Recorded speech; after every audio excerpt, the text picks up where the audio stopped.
자, 체포동의안 가결로 위기에 몰렸던 민주 이재명 대표가 이제 극적으로 생還했죠. 그래서 이제 당을 앞으로 어떻게 끌고 갈까 이게 사실 관심사입니다.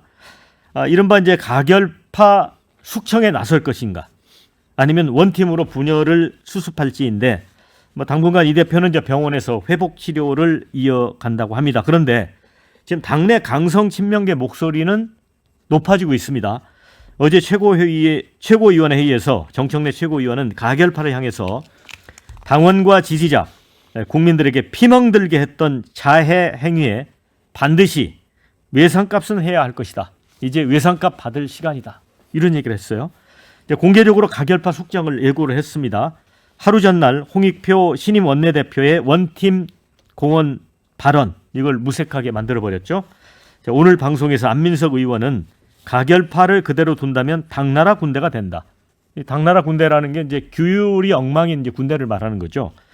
그러면서 국민의힘 사례를 언급했는데, 이견을 냈다고 이현주 전 의원 징계하지 않았나?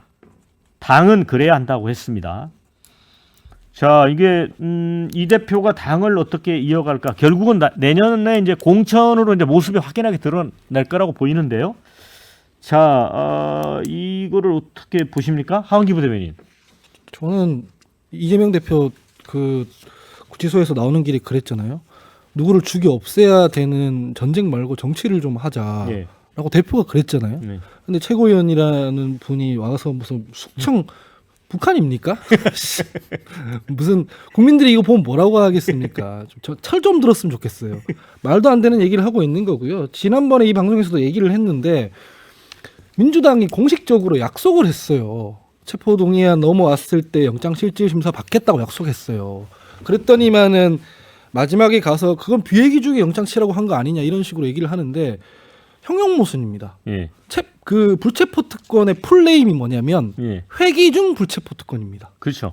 비회기 중에 넘어오는 거는 큰 특권이 없어요. 네. 애초에 권한이 없고 그냥 네. 가서 하면 네. 되는 거거든요. 그래서 체포동의안이 넘어왔을 때 불체포 권리를 행사하지 않겠다는 얘기는 애초에 회기 중에 넘어와도 가겠다는 얘기예요. 그렇게 약속을 했습니다. 거의 당론에 준하는 얘기예요. 왜냐면은 대표가 교섭단체 대표 연설에서 얘기했고, 혁신위에서 1호안으로 냈는 걸 당에서 수용했기 때문에, 그러면은 이 약속을 어기게 됐을 때는 국민들한테 뭔가 사정을 얘기하고 양해를 구해야 해요. 예. 죄송하다고 하고. 근데 그런 과정 하나도 없이 약속을 지킨 사람들한테 뭐 숙청을 하고 해당 행위를 했다라는 게 일단 논리적으로 말이 안 돼요. 물론 그 40명 중에는 자기 정치적 이익 때문에 한 사람도 있을 거예요. 예. 하지만 부결한 사람들이 다 공천 때문에 부결한 거 아니듯이 약속 지켜야 된다고 생각하지만은 당에 혼란 올까봐 부결한 사람도 있을 거 아니에요. 가결한 사람들도 그렇거든요.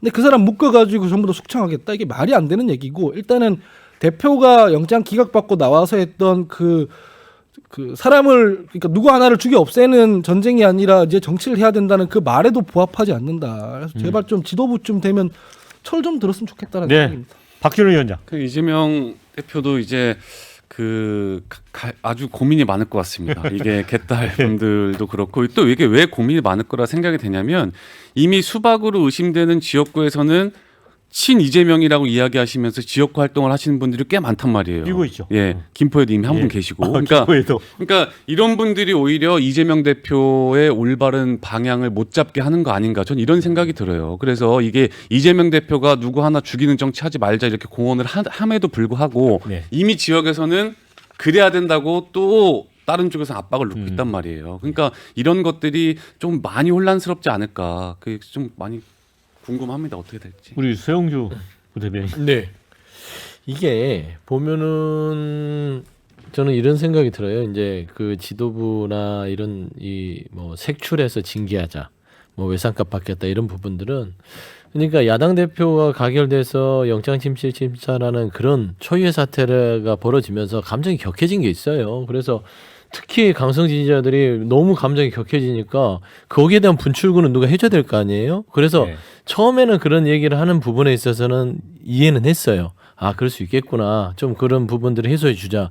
하지만 이걸 끝까지 이어서 가는 것은 옳지 않아요. 예. 예를 들면 전 그렇습니다. 지금 현재 그 안민석 의원도 그렇고 정청래 의원도 그런데 외상값을, 아니 이거는 모르는 사람한테나 받는 거지, 그 수십 년 동안 같이 투쟁하고 민주주의를 지키기 위해서 노력했던 같은 식구와 가족들한테 밥상머리에서 좀 다퉜다고 야 밥값 내고 하는 게 어디 있어요. 그건 아니잖아요. 저는 이것도 그냥 나름대로 나 기분 안 좋아라는 정도지 이거를 실행에 옮기겠다라는 정도 수준까지는 다다르면 안 되고 그러지 않을 거라고 믿고 있고요. 안민석 의원도 그렇습니다. 당나라고 내 얘기하는데요. 국민의힘 이현주 징계했으니까 우리도 해야 된다? 아니 좀 좋은 거를 보고 따라하세요. 왜 안 좋은 거를 보고 따라해요? 아니 국민의힘이 이현주 의원을 전 의원을 징계하는 게 보기 좋습니까? 그러니까 앵글이라는 게 두 개가 있습니다. 당원들이 좋아하는 앵글과 국민들이 보는 앵글이 있는데 지금 현재 우리 지도부가 얘기하는 거 안민석 의원이 얘기하는 거는 우리 당원들한테 점수를 따기 위한 앵글이에요. 하지만 중요한 건 국민들이 보기에 그게 납득하겠냐 그것이죠. 네. 저 솔직히 제일 저는 좀 보기 안 좋았던 것들은 국민의힘을 객관적으로 봤을 때 이준석의 뭐 천하람 뭐 이렇게 유승민 이 다른 의견에 있는 사람들을 쳐내는 모습들이 제 눈에는 상대당이지만 좋지 않았어요. 다름을 같이 인정하고 가는 것들이 보기 좋은 것이듯이 우리도 다름을 인정하고 가야만 성숙된 민주당의 모습을 국민들한테 보여줄 수 있다라는 측면에서는 정청래 의원, 안민석 의원님 여기서 스탑 했으면 좋겠다 그런 말씀드립니다. 네, 그 우리 그 시사 1번지 팬들은 이 강성 친명이 좀 뭔가 보복 선거를 하지 않겠느냐는 그런 댓글을 올려요. 이런 표현이 있습니다. 수박밭에 서리가 내려 이제 쑥대밭이 되겠네요. 이런 의견이 있습니다. 김일수 대변인.